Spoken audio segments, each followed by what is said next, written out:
This is Shake Shack Natural Spring Water, sourced from Mountain Palomar in California. Let's test the pH and TDS levels.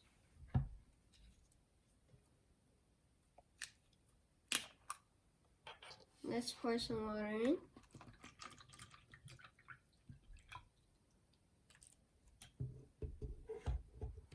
First, let's test the TDS level.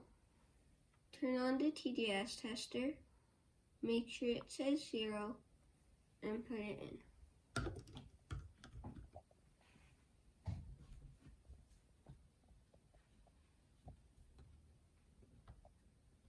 That is 53, which is carbon-filtered mountain spring or aquifers. Now let's test the pH level.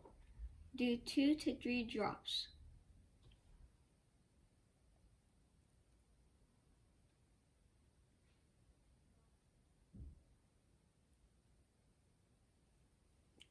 Let's stir it a little for a better result.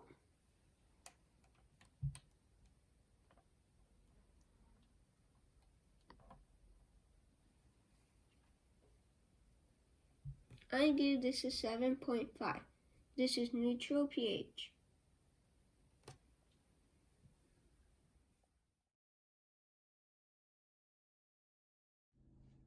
Stay tuned, like and subscribe.